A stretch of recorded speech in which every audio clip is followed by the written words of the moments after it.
The night was silent, the kind of silence that makes you feel like the world has stopped breathing. Ethan rode his Harley through the deserted road, the roar of the engine echoing against the lonely hills. He wasn't riding for thrill tonight, he was escaping. From memories. From himself. Just as he crossed the old Miller's Bridge, a faint scream sliced through the wind. He pulled the brakes hard, heart pounding. "What the hell was that?" he muttered. For a second, there was silence again, then another scream, sharper, desperate. It came from the woods. He killed the engine, the light dimming to darkness. All he could hear now was the distant cry of someone begging for help. His instincts screamed, "Don't go," but something deeper inside whispered, "You have to." Studio Microphone, if you were in his place, would you go into the woods? Tell us in the comments below. He grabbed the flashlight from his saddlebag and stepped into the trees. The air was colder there, unnaturally cold.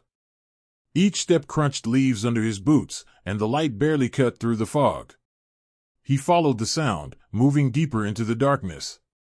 Then something metallic caught his eye, a glint beneath the roots of an old oak. He knelt and brushed off the dirt. It was a necklace, a small silver heart pendant, still warm, as if someone had just dropped it. Ethan turned the pendant over.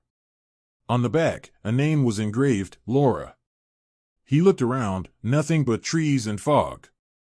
But then, a faint sound again, softer this time. A whimper. He followed it, and his light fell upon something that froze his breath, a woman, tied to a tree, hands bound, duct tape across her mouth. Her eyes met his, wide, terrified, pleading. "Hey! It's okay, I'm here." Ethan rushed toward her, tearing the tape off her mouth. "Please, he's still here," she whispered in panic, looking over his shoulder. Before Ethan could react, a shadow moved fast behind him, a figure lunging out of the darkness. The man came swinging a knife, his face twisted with rage. Ethan barely blocked the strike with a wooden branch lying nearby. The struggle was raw, violent. The attacker pushed Ethan to the ground, trying to stab him, but Ethan twisted his arm and punched hard. The knife flew into the dirt. The fight raged for seconds that felt like hours. Finally, with one final shove, Ethan sent the man crashing into a tree. The attacker groaned and went still. Breathing heavily, Ethan looked back. The woman was sobbing. "It's over," he said, though even he didn't believe it yet. Minutes later, sirens pierced the air. Ethan had managed to call 911. 2 police cars rolled in, lights painting the trees red and blue. Officers cuffed the unconscious man and escorted Laura to safety. Ethan stood near his bike, watching the chaos calm down. One officer walked up to him. "You saved her life, man. Most people wouldn't have stopped." Ethan just nodded. "Maybe I wasn't supposed to keep riding tonight." A few days later, Ethan visited Laura in the hospital. She smiled weakly. "I don't know how to thank you." "You already did," Ethan replied. He was about to leave when she reached for something on the table, the same silver pendant. Studio Microphone, if this story gave you chills, don't forget to like the video and subscribe for more real-life biker stories. She placed it in his hand. "Keep it.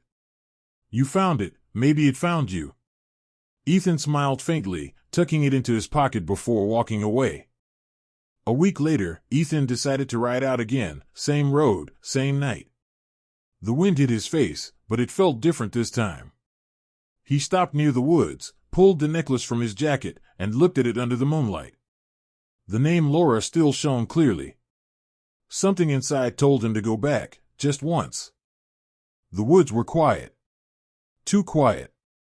He walked the same path where he'd found her tied, the same roots where the pendant had been. But now the spot looked older.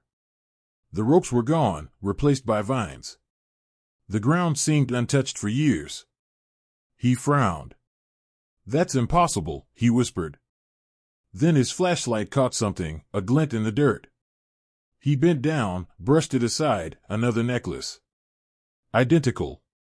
Same name. Same engraving. And beside it, half buried, was a rusted license plate. He wiped off the mud and froze. Laura, 2019. His heart sank. That was 3 years ago. He staggered back, breathing hard. The wind whispered through the trees, carrying a faint sound, a woman's voice, soft and distant. Thank you. Ethan turned to the woods, and for just a moment, he saw her. Laura. Smiling. Fading into the mist. He stood there, frozen, as the wind blew the two pendants against each other, chiming softly. He placed them both on the ground, whispered a prayer, and walked back to his bike. As the engine roared to life, he looked once more at the forest. Maybe she was never meant to be saved, maybe she was the one who saved him. Studio microphone. If this ending gave you chills, share it with someone who believes that some souls never truly leave. He rode into the night, the sound of his Harley fading into the mist, leaving behind a story no one would believe.